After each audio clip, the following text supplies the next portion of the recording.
Welcome to NP Certification Q&A, presented by Fitzgerald Health Education Associates. This podcast is for NP students studying to pass their NP certification exam.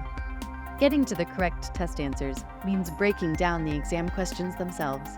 Expert Fitzgerald faculty clinicians share their knowledge and experience to help you dissect the anatomy of a test question so you can better understand how to arrive at the correct test answer. So, if you're ready, let's jump right in. AJ is an 8-year-old male who is under the care of the psychiatric mental health nurse practitioner for attention deficit hyperactivity disorder, ADHD. His symptoms are profound, and the recommendation is to begin psychostimulant therapy along with behavioral therapy.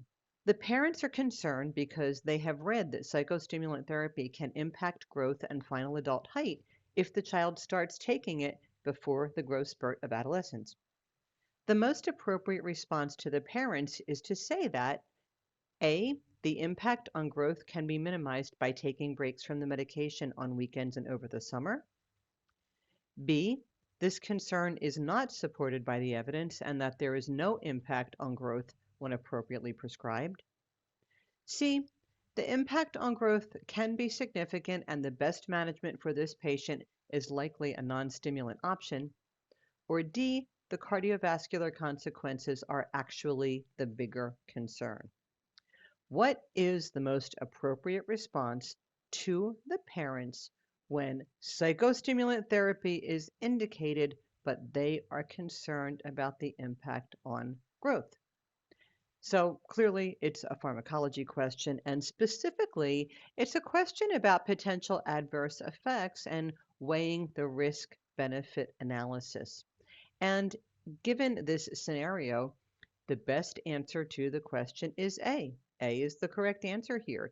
It is true that the evidence has suggested that there could be as much as a 1-inch reduction in adult height when it started before adolescence and continued through the growth spurt. But the best way to mitigate this is to take breaks from pharmacotherapy whenever able. Remember, psychostimulant therapy is not like other psychotropic therapies where the patient has to maintain a serum level and they have to take it every day, whether they feel symptomatic or not. Psychostimulants really are a PRN phenomenon. You take them on the days when you specifically need the impact of the medication and can skip them when not necessary. Many students will not take them on the weekends, will not take them during school holidays and breaks, and won't take them over the summer. And yes, the evidence does suggest that the best way to mitigate this impact on adult height is to take breaks from pharmacotherapy whenever able. B is just not accurate. There is evidence to support that psychostimulant therapy, again, when started before the growth spurt, obviously, can reduce final adult height by as much as 1 inch. And while 1 inch may not sound like all that much to you or to me or to a lot of people, there's a whole segment of the population for whom 1 inch of adult height is very significant. Remember, there are people that go to all sorts of links in terms of cost and even surgical procedures to try to enhance their adult height. So this is definitely something to make sure that parents are aware of and understand, particularly when the parents are of short stature and the child is more likely to be of short stature. This is something that they really may want to be familiar with and understand the importance of taking breaks from pharmacotherapy when appropriate. C is not correct. When symptoms are profound, as is the case for this patient, psychostimulants are the best pharmacologic option. So we wouldn't say, well, the impact on growth can be significant, so we're going to convert you to a non-stimulant option. I very much understand that there's concern about abuse and diversion and misuse and that psychostimulants are a controlled substance and that there is an issue out there of concern with misuse of any controlled substance.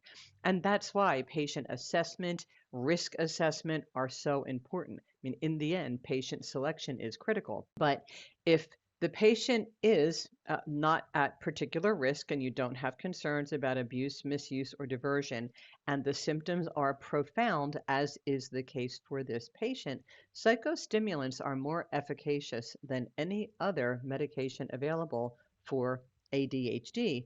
And so we wouldn't say, well, the symptoms are very profound, but because of the potential impact on growth, we're just going to switch you to something that's not as effective. It's well documented in the literature. Psychostimulant therapy can control symptoms on an average of 70%. The next best option with your non-stimulant drug classes is about a 40% level of control. And if that's all that's required, great. But if symptoms are profound, as is the case here, the potential impact on growth is not a reason to use a lesser option.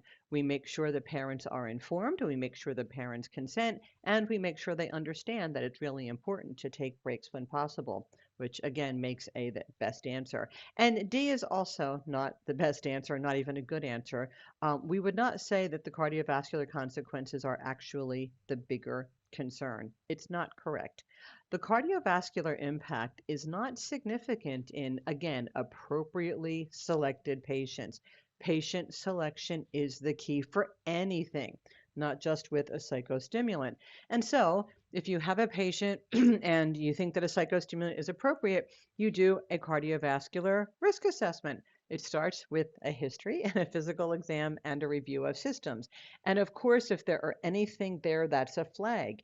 If perhaps growth is not consistent with the patient's typical growth curve, if the patient tires very easily, can't keep up with friends when playing, if the patient has, like paleness of skin or mucous membranes or anything that concerns you, palpitations, if there anything that's a concern, then yes, they need a cardiovascular, a more focused cardiovascular assessment, and it may turn out that the risk of the medication is not worth the benefits for those. But we certainly don't say across the population, well, there's such a significant impact of cardiovascular consequences that it's a big concern. That's not true.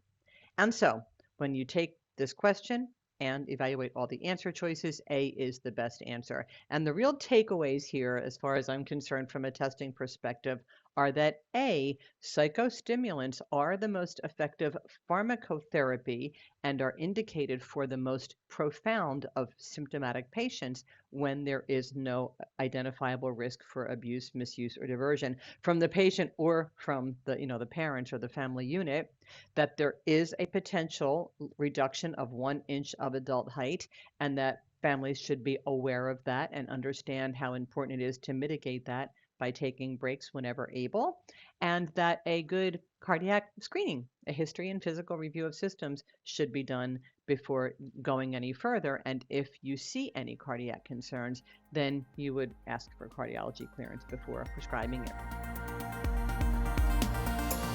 Thank you for listening to NP Certification Q&A, presented by Fitzgerald Health Education Associates. Please rate, review, and subscribe to this podcast. And for more NP resources, visit FHEA.com.